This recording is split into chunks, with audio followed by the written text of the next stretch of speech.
On my birthday. I planned to surprise my husband but ended up waiting for him all night. He claimed he was negotiating a contract in a neighboring city. Yet at the hospital, I saw a woman nestled in his arms, giggling. You're spending your wife's birthday with me, aren't you afraid she'll make a scene? David remained calm. She's more understanding than you. A little coax will smooth things over. Later.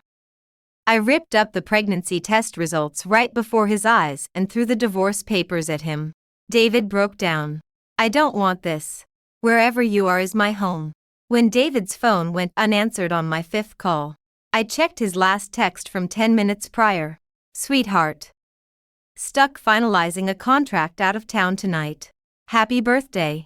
The carefully prepared dinner before me instantly lost its appeal. I tossed the pregnancy test results I'd been hiding onto the sofa. After sitting blankly for a while, I touched my still flat stomach and smiled faintly. David didn't know about this surprise yet. I recalled how he'd begged for a child before, even sulking when I hesitated. Picking up my phone, I replied, "Come home early, or I won't tell you the surprise." His call finally came as I was heading to bed. Sweetheart. Sorry me phone died. I'll bring you a gift when I'm back. Get some rest. Love you. His breathing sounded uneven. He cut our conversation short after just a few sentences, claiming it was late. The words "David, I'm pregnant" died on my tongue. I felt David had changed. He used to video call for goodnight kisses no matter how late. When apart, he'd stay on the phone until I fell asleep.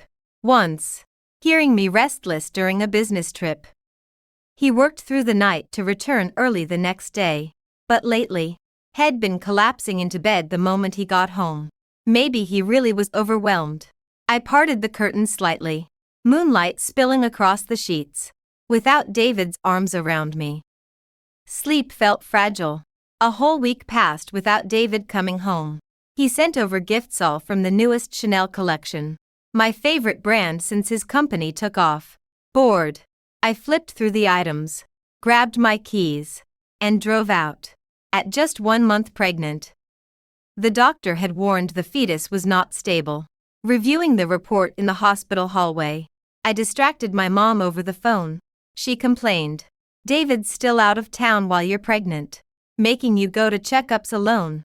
"Mom, he doesn't know yet." I defended him. She sighed, her voice sharp with disapproval. "You always take his side." "I think he's neglecting you." I forced a laugh, then froze. A familiar figure moved through the corridor ahead. David. Wasn't he supposed to be away? Hanging up abruptly, I followed, just as I was about to call his name. He turned into a hospital room. I approached silently, peering through the half-closed door. What was happening right before my eyes was something I never expected. David Brown familiarly hugged the girl on the hospital bed and gave her a kiss on the face. He rolled up her sleeve and carefully examined the part of her arm wrapped in gauze. "Throw. The door." David's voice came faintly. "How are you? Does it still hurt?" The girl pouted coquettishly. "It hurts. Blow on it for me." David smiled indulgently, then really bent down and blew on the gauze, and finally planted a kiss there. I tightened my grip on the papers in my hand, not even noticing that my fingernails were digging into my palm. I took out my phone and called David. Hearing the ringtone, the two people in the ward fell silent. The girl looked unhappy and pushed David away with a grunt, and David kissed her on the lips to soothe her and answered the phone without any hesitation. "Honey, what's up? Where are you? When will you come home?" I tried my best to keep my voice calm. "On the phone," David replied with a smile. "Do you miss me?" At that moment, the girl was slowly unbuttoning his shirt. Her slender hand slipped under his shirt, but he caught it. His fingertips gently stroked her wrist. I took a light breath and still couldn't hold back the nausea. Retching a few times, David suddenly swatted the girl's hand away, stood up, and walked to the window. "Honey, what's wrong with you? Are you feeling unwell?" His voice was full of anxiety. Standing outside the ward, tears suddenly welled up in my eyes. "It's okay. I just ate something unclean. Come back early. I've always told you not to be so greedy for snacks. David said. I'll come back tonight. Call me if you're still not feeling well. After hanging up the phone, David hugged the girl, who was wrapped up like a chrysalis, into his arms. He comforted her gently. Are you jealous? Why are you acting like a child? The girl accused him with tears in her eyes. In your eyes. I'll never be as good as your wife. David patted her back and kissed away her tears little by little. Be good. Didn't you fancy a bag? I'll buy it for you. Soon. The two were kissing. The girl buried her face in his chest and gasped coquettishly. Your wife's birthday was the other day. And you stayed with me all the time. Aren't you afraid she'll make a scene? David held her with one arm while the other slipped into her clothes to tease her, making her even more charming. His face remained calm. She's more sensible than you. I can easily placate her. I was recording the video outside the door. The man I'd been with day in and day out for 5 years seemed so utterly strange at that moment. At one point, I even wanted to rush in and question him why. But I didn't want to make both of us too embarrassed. So I endured it. Maybe it was also because I couldn't imagine that David, who loved me so much, could actually cheat on me. In the evening, David rushed back, carrying a bag in his hand. He stood at the door changing his shoes, then turned his head and shouted to me sitting on the sofa. Honey. He waved the thing in his hand. Look. A new item. Your husband fetched it for you. Just by staring at him. My eyes started to sting. The scene from the day seemed like a dream. So unrealistic. But David didn't even change his coat. And there was even a faint trace of perfume on him that didn't belong to him. He didn't even notice it himself.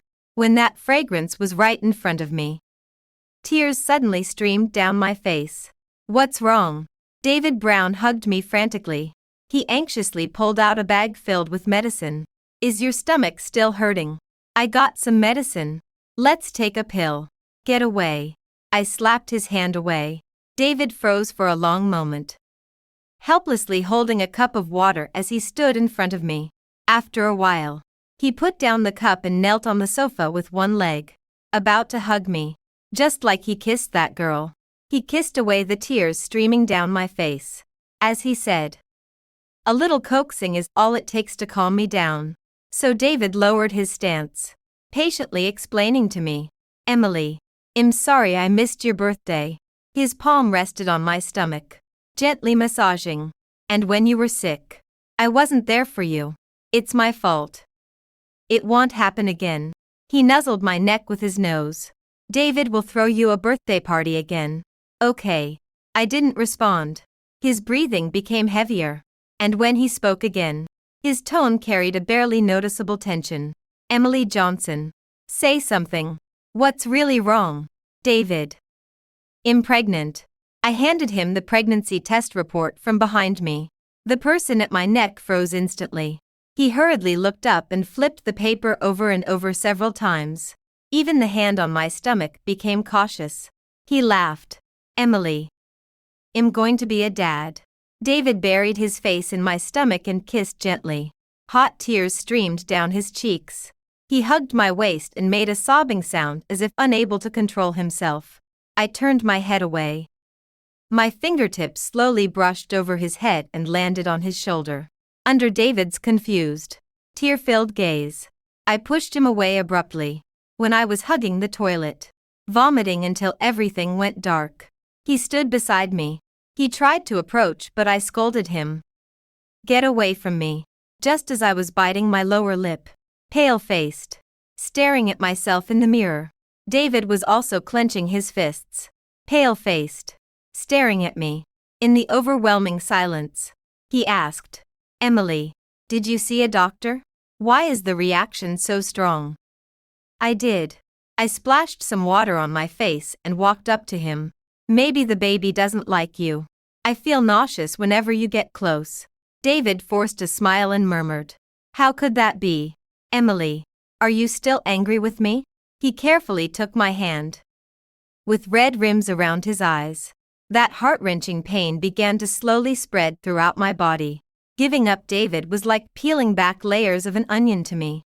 We had been in love for 2 years and married for 5. I accompanied him from having nothing to becoming the David that ever yawned. Praises. But at his most glorious moment, he secretly kept someone outside behind my back. At night, David, as usual, held me tightly in his arms. My constitution is weak. My limbs often feel cold. When David had no money, he could only use the simplest method, warming me with his own body heat. Over time, it became a habit. Without his embrace, I find it hard to even fall asleep.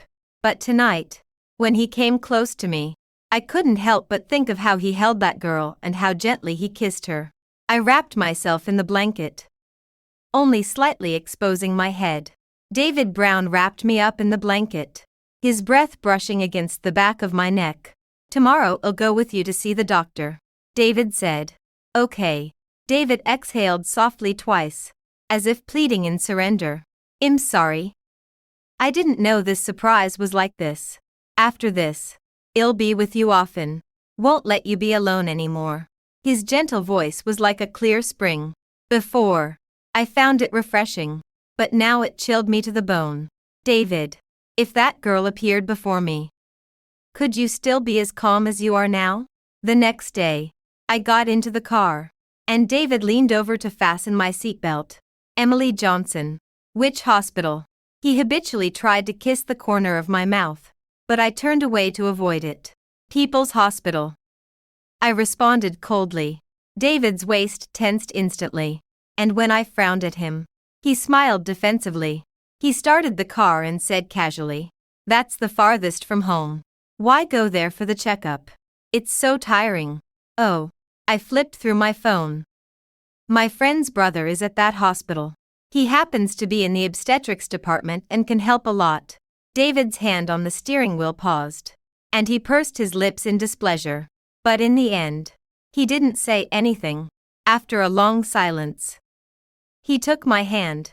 "I also have friends at the hospital. Next time, don't trouble them." I smiled, withdrew my hand. "We're driving. Focus." David likes it best when I trouble him. He said he likes the feeling of being needed. It makes him very happy. Probably. That sincere youth who blushed under the plane tree confessing to me wouldn't have imagined. Years later, the one who fell in love first was also the first to change heart. Along the way, David's phone rang many times. He hung up immediately each time. But the other party persisted and kept calling. "Answer it. In case it's urgent. It's a scam call. Ignore it." David probably didn't realize that his tone was full of helplessness. I slowly closed my eyes, my hand unconsciously touching my stomach. So it seems this child came at an inopportune time. When exactly did it start?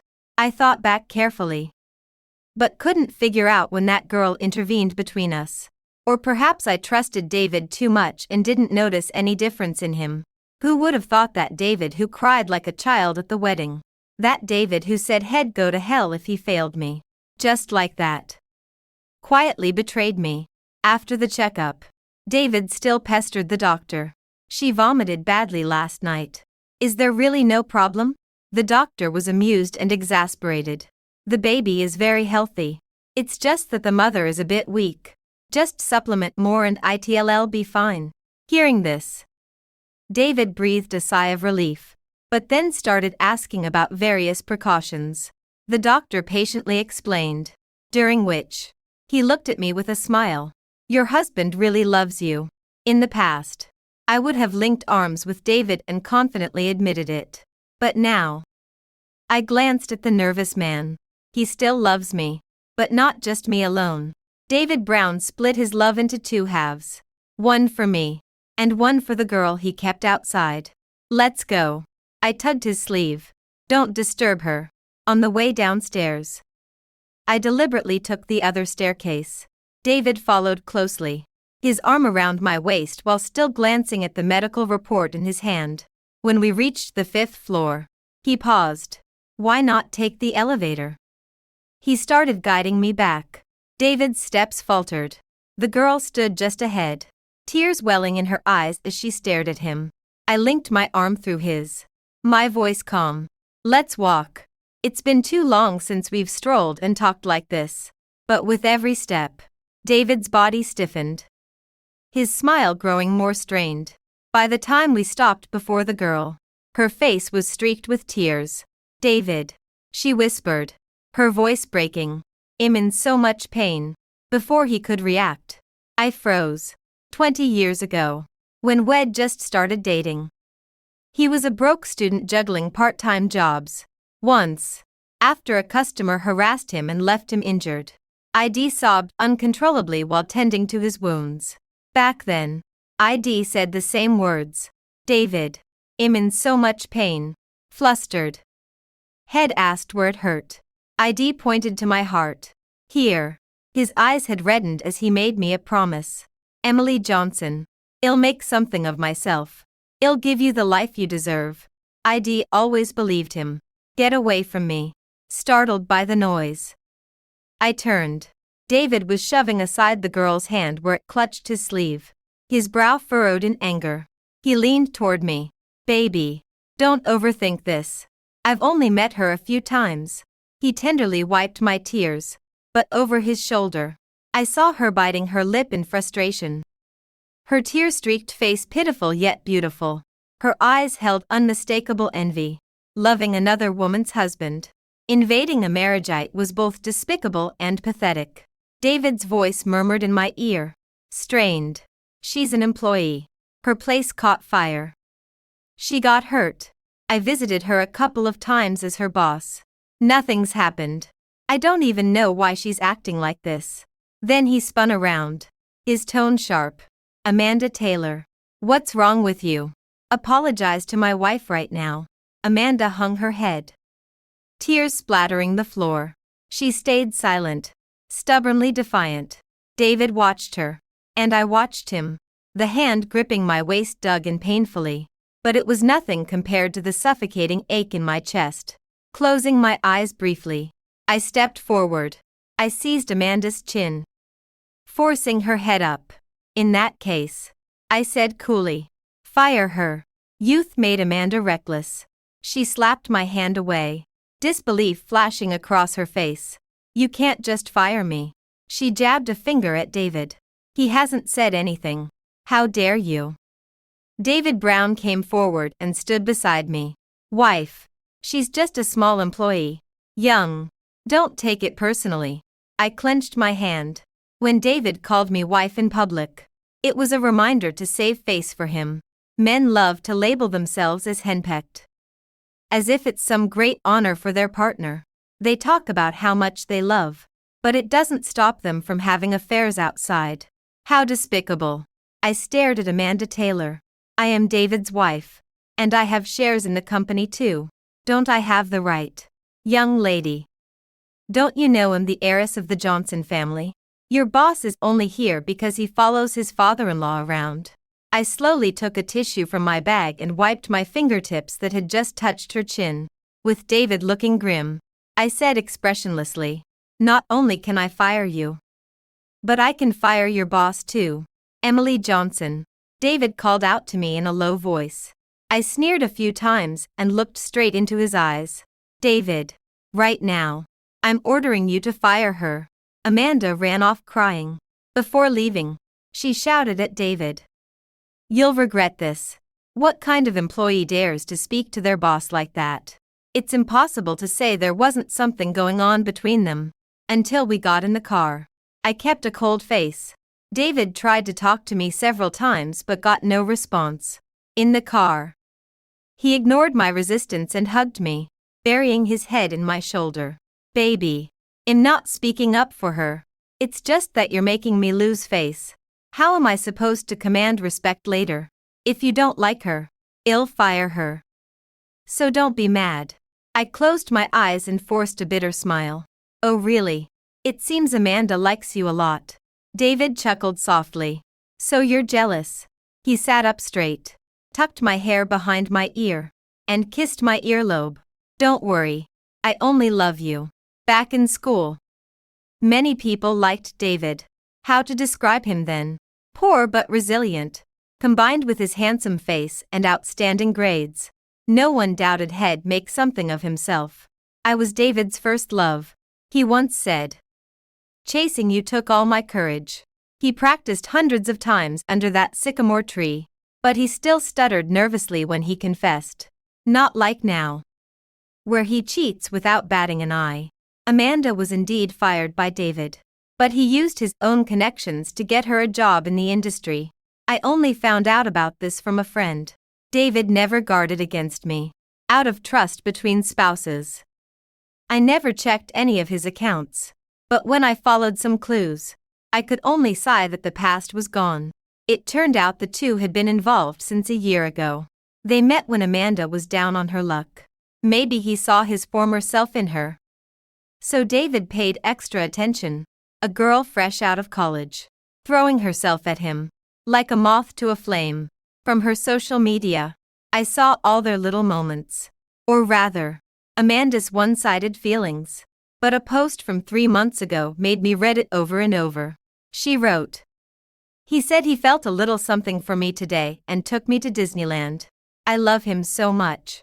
I want to be his wife." It also came with a blurry photo of David Brown's back. Even so, I recognized it was him at first glance. I clearly remember that time we had a huge fight because he wanted me to bear him a child. But I refused. David then said something like, "Emily Johnson, you live too freely. I'm afraid I won't be able to keep you." After graduation, I gave up my chance to study abroad without hesitation to help David start his business. When the business was booming, I didn't choose to stay by David's side but picked up my paintbrush again. After achieving my dream, I started dabbling in investments and at one point earned more than David. David said I had the courage to give things up, but he was also afraid I might abandon him. Under that post, there was a comment, just 2 simple words: delete it. But in the end, it wasn't deleted. David's account was a new one with nothing on it. When we were dating, he loved all kinds of formalities. He forced me to set up couple accounts with him on every platform. I thought he was childish, and he thought I lacked romance, even when I didn't check his phone. He'd get angry. "Emily, you're such an irresponsible girlfriend, aren't you worried I might betray you?" His voice was filled with grievance and sadness, and David's tearful expression is still vivid in my mind. Now that I think about it, my generosity made him feel life lacked sweetness, driving him to break his vows in search of it. I wiped the tears from my cheek. Just as I was about to turn off my phone, a message came in with a photo. David was hugging Amanda Taylor, his nose nuzzling affectionately against her cheek, smiling with his eyes crinkled. He took her shopping and bought a lot. Now they're at a hotel together. Should I keep following them? Tears welled up instantly, and I replied with trembling hands, "No need to follow anymore." My phone clattered to the floor as I covered my mouth and rushed to the bathroom.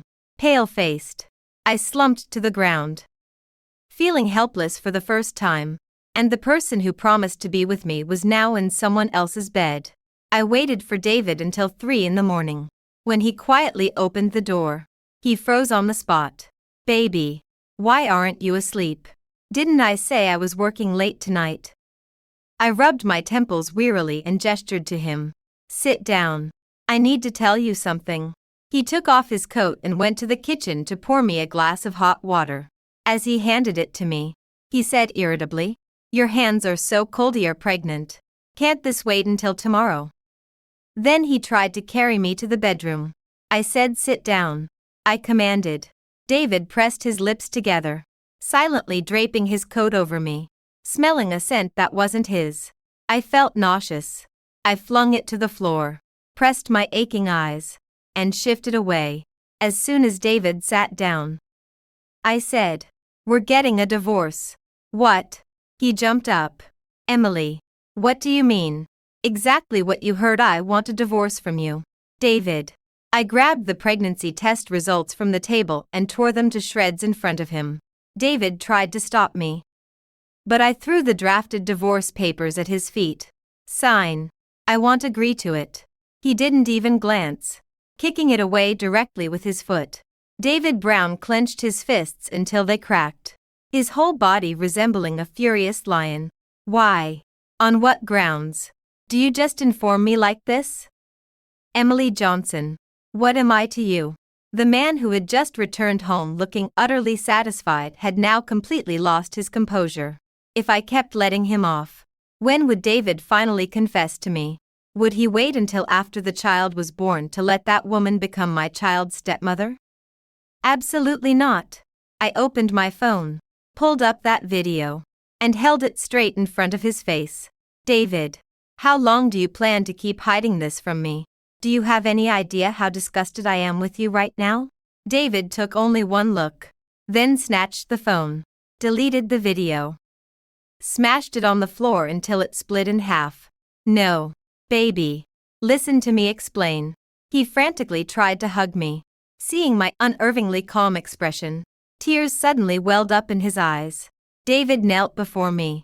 He hugged my calves, his face soaked with tears that drenched that patch of skin. David's back had always been ramrod straight. He had youthful pride, unchanged since the day I met him. Head faced many hardships, yet even covered in filth, head never stooped. As long as he stood tall, nothing could break him. But now, he was kneeling like a dog on the ground, begging for my forgiveness. Emily, I don't love her. I only love you. I beg you. Give me another chance. I know you still love me, don't you? Otherwise, why would you only bring up divorce now? Every word from David felt like a stinking swamp, thoroughly tainting our bond with disgrace. David. I crouched down to look at him, listening to his choked sobs. My pain was no less than his. Every time I couldn't let go of you, I'd replay that video over and over, watching how you kissed someone else, how you betrayed me. I didn't bring up divorce right away because I was afraid of how much it would hurt. But now, it seems I don't love you as much anymore. I pried his hands off one by one and shoved the divorce papers into his grasp. I want nothing from you. Just agree to 2 conditions. First, I want you to completely cut off Amanda Taylor's livelihood. Second, don't fight me for custody of the child. And never show up in front of him after he's born. The empty living room echoed only with David's crying. He gripped the papers tightly, veins bulging on his hands. He hugged me from behind, his shoulders trembling, his words fragmented. I want. That is my child. You can't be so cruel. How can I compare to your cruelty? I asked softly. You spent the whole day with Amanda Taylor today, even fooling around with her at a hotel. When I was suffering, you still weren't there. David, how can I match your cruelty? When I entered the room, David was sitting on the sofa, eyes vacant. He probably never imagined how many nights after that day, using overtime as an excuse, he left me alone at home. I sat on the sofa just like that, all by myself. He was indulged in the comforts of another woman. David Brown refusing to divorce was within my expectations. But Amanda Taylor wanting to see me was quite a surprise. I chose a high-end restaurant. When she arrived, she looked exhausted. Before I could say anything, she started crying. Emily Johnson. I was wrong. I shouldn't have clung to David. Please, let him let me go. Oh, I raised an eyebrow. What do you mean? I shouldn't have urged him to divorce you. Now he's completely done with me. And he's cut off all my means of survival. Emily, I'm only 22. I can't just be ruined like this. I smiled at her, not hiding my contempt. Amanda, you think too highly of yourself. Do you think that just because of you, David would divorce me? I poured a glass of water and pushed it toward her. I was the one who proposed the divorce. And I was the one who ordered him to cut off your livelihood. Amanda immediately stopped crying and glared at me fiercely. I called the waiter and ordered several dishes. Then I handed the menu to her. See what you want to eat. It'll be hard to have such opportunities in the future. After all, you don't have David anymore. I don't care. Amanda swatted the menu to the floor. The waiter tactfully withdrew. Soon, the food was served. This place is expensive. I used to come here often before I was with David. He was too poor to afford taking me to such places. To spare his pride, I only brought him here once. Back then. David just glanced at the prices and was so scared he closed the menu. A flash of embarrassment crossed his face because he couldn't afford that meal. It wasn't until his career took off that he gained the courage to set foot in such spots. I imagine he must have taken Amanda to many such places. People, when they have money, always want to show off. I smiled lightly and took a sip of tea. You say you're only 22. I looked at Amanda. So young and already thinking of taking wrong paths. Ignoring her discomfort, I continued slowly. You're just a pastime for David. Yet you've thrown yourself into it wholeheartedly. Utterly foolish.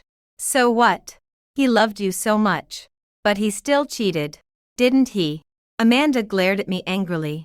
My hand holding the chopsticks paused for a second. Then changed direction and put the food onto her plate. After putting down the chopsticks, I looked at her. So, why do you still love him? He can't even give you a commitment. At your age, you should be thinking about how to improve yourself, not how to meddle in someone else's marriage.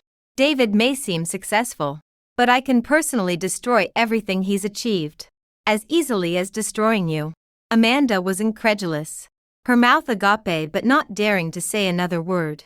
I wiped my mouth, stood up, and walked to the door. Amanda, I can't save you.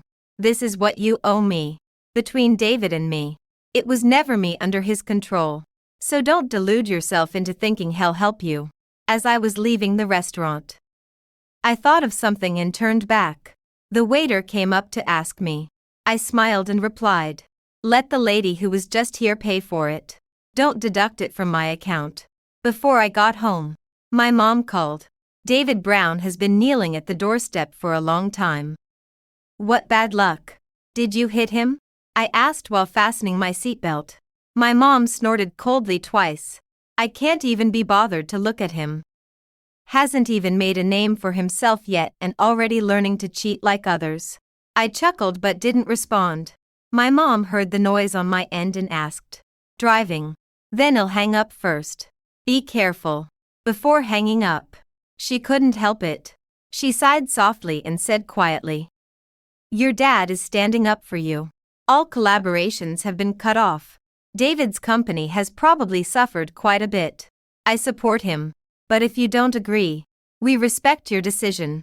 My eyes stung slightly. I thought for a long time but still didn't stop it. After arriving home, I saw the figure kneeling in the yard from afar. His back was still straight. David. I walked forward. Stop kneeling here. It's an eyesore for my parents. The man heard my voice and looked at me with full surprise. But upon hearing my words, his eyes instantly reddened. If you don't forgive me, I won't get up. It was the season just before winter. The cold wind biting, stinging like knives on the face. David was only wearing a thin trench coat, his exposed hands already red from the cold. Looking at this scene, I thought back. In the first 3 years after marriage, every winter he took me north to see the snow. He held me, warming my hands in his palms. Snow fell all around us. David smiled brightly. Grow old together in this life. Never part. Only 2 more years passed.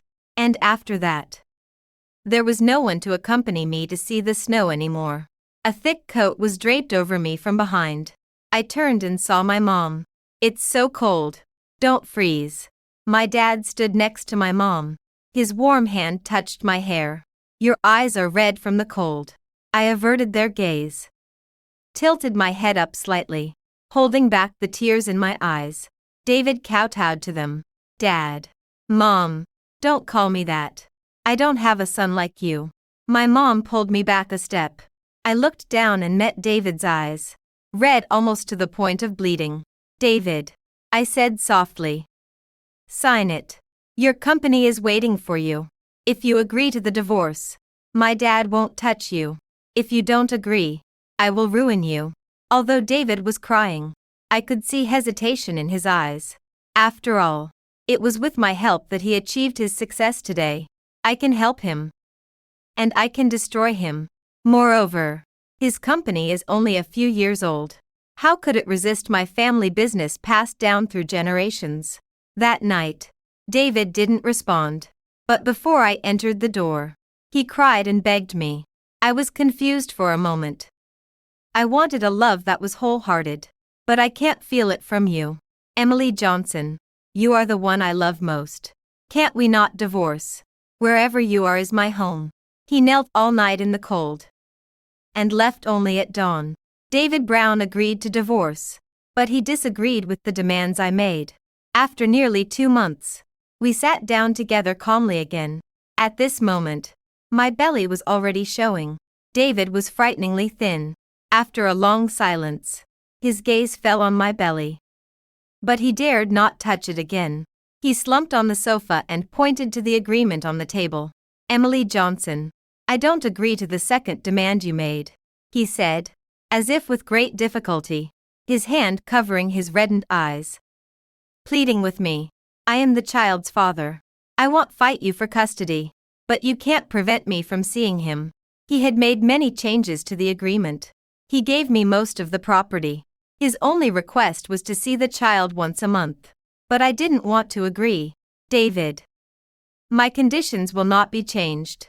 If you really don't agree, we'll see each other in court, and then he'll go abroad. By then, you won't even be able to see him from afar." After I moved out, the house became increasingly empty. The kitchen clearly hadn't been entered for a long time. The whole house was filled with various parenting books. I smiled silently. What use was regret now? David broke down. "Emily, you can't do this to me." "Fine." I stood up. "There's no need for us to talk anymore." As I passed by him, he grabbed me and knelt humbly at my feet. "I beg you." "Emily, begging me is useless." I broke free from his grasp. Mercilessly. "Since we can't reach an agreement, then watch as your career is about to be destroyed." To pressure him, I not only withdrew my shares from his company but also returned to my father's company and took away many of his resources. David's condition deteriorated day by day, and his focus on the company diminished, causing dissatisfaction among many. Many people had already resigned. If this continued, he would collapse sooner or later. By then, he wouldn't have the strength to fight me for custody. He realized this too, collapsing at my feet. "You're too cruel to me," he said. "I thought that was it for us. We would inevitably tear off all pretense and confront each other in court." But before I had taken a few steps, David called out to me from behind, covering his face, tears streaming from the gaps, revealing his wretched appearance. "All right. I agree. Emily, compromise a little. Let me come see you when you give birth." "Okay." That year's harsh winter saw a rare heavy snowfall. David sent me a gift. It was a good luck charm he personally went to the temple to pray for in the snow. He didn't see me. He just sent a letter. "This year, I didn't accompany you to see the snow. Perhaps heaven heard my wish and brought the snow to you. The charm was obtained through my kneeling prayers. It has no other meaning. I just wish for your safety." I heard that David Brown was completely devoted to his work. And in just a few months, quite a few white hairs had sprouted. His office was lined with a whole row of parenting books. I just smiled when I heard it. When regret comes before romance, any more answers lose their meaning. But when I learned the news of David's late-stage stomach cancer, I was still somewhat stunned. Back when we were young and starting a business was tough. He was often pressured into drinking, but not a single drop ever touched my lips.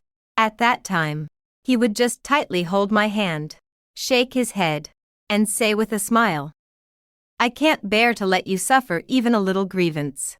I had fantasized countless times about welcoming our little one together in the hospital. I never expected that I, pregnant with our child, would be visiting him during his most unbearable moments before death. "I knew you'd come," David said from the sickbed. his face pale, the stubble around his mouth making him look even weaker. He tilted his head and stared at me, the corners of his lips lifting into a wide smile, the fine wrinkles at the corners of his eyes spreading out. I pulled a chair nearby and sat down, looking at him expressionlessly. I just came to remind you not to forget the property transfer document. His hand on the edge of the bed suddenly clenched. Then after a moment, he withdrew it and used it to prop himself up to sit. Emily Johnson. I'm dying. I might not even live to see our child born. He suddenly became agitated and reached forward to grab my hand. During this time, can you stay with me? I frowned, pushed him hard but couldn't budge him. Seeing me resist so much, David's emotions spiraled out of control, and he pressed down on the back of my neck.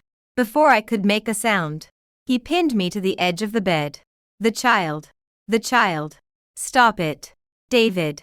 The pressure on my abdomen terrified me, and taking advantage of his daze, I punched him hard in the eye.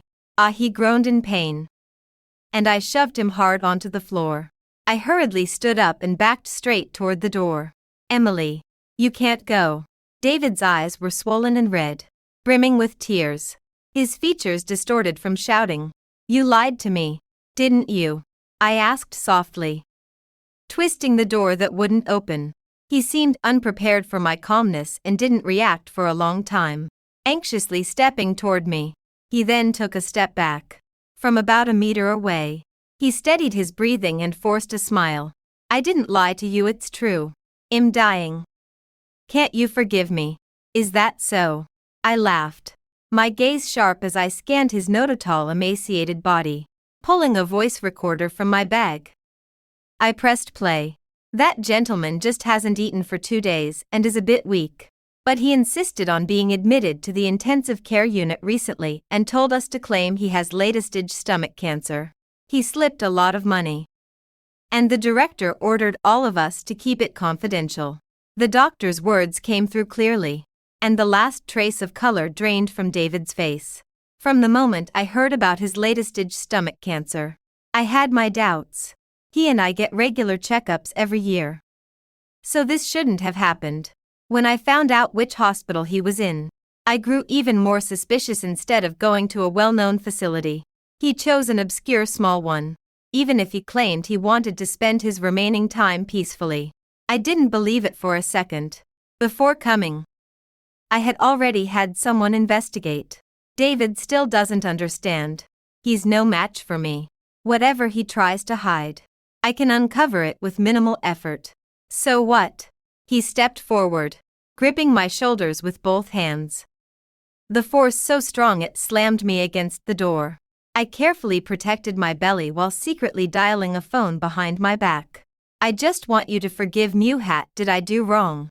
How can you be so heartless, saying you don't want me anymore? David Brown said as he began to break down, tears falling one by one onto the floor. You abandoned me first. Whoever betrays true love first goes to hell. You said that yourself, David. I stared fixedly at him, watching as he searched my eyes for the person he used to be. David crouched on the floor in agony, holding his head. He wiped away tears, tilting his head slightly up, unsure if he was speaking to me or himself. I love you. Really? I was just confused for a moment. Give me another chance, and I swear I won't do anything like this again. As if convincing himself, he stood up and smiled ingratiatingly at me. After the baby is born, you can go find someone else. I kept twisting the door handle, pretending to listen intently, and finally sensed movement from the lock outside. As the door opened, David's words trailed off. I won't mind. You can get revenge on me, as long as you don't leave me. I'll do anything. Really. But I don't want to. I quickly stepped 2 paces outside. Amanda Taylor glanced at me, then rushed forward crying and hugged David. David's words were cut off. Amanda began sobbing loudly. David, I know you don't have long to live, but it's okay. I'll take care of you. Ms. Johnson said she agreed we could be together and told me in advance to come find you. I'll spend your final days with you so you won't be alone. David was held tightly and couldn't push her away for a moment. He gaped, speechless for a long time, just staring at me in shock. I touched my belly and laughed out loud. Bless you both, a terminal cancer patient and a hopeless romantic. Before leaving, I kindly added, "Oh, and don't forget to split half of your remaining assets with her. She can't find a job because of you. People shouldn't be so heartless, or you might end up in hell one day." Emily Johnson, a roar echoed through the entire floor behind me. On my way downstairs, I ran into police officers hurrying up and handed them the voice recorder. Those blinded by power will eventually be consumed by it. If someone loses their moral compass, how can they be called human? On the day she was born, the sky was clear with no clouds. I was in the operating room for a full day and night. Only when I heard her cry did the weight lift from my heart. The hospital room buzzed with chatter for a long time before quieting down. David stood outside the ward, watching people come and go, never stepping inside. During occasional glances, his eyes were red, with dark circles clearly visible beneath them. I placed the baby beside me and turned my back to him. Later, he sent someone with a property transfer document containing most of his assets. I signed it without hesitation. When Lucy was 2, she asked me curiously, "Mom, where's my dad?" Without thinking, I replied, "He's dead." She was sad for a long time but gradually accepted it and started calling random men dad. I didn't expect my answer to come true. Lucy has only seen David Brown twice in her life. Once was when she was born, without consciousness yet. The second time, and the last time, was at David's funeral. She asked me who this person was. I answered, "An old friend." David was overly worried, exhausted from work, and died of illness at the age of 40. He left all his property to me. I donated it all in Lucy's name. David once left a profound mark in my life, and then, it was brushed over lightly.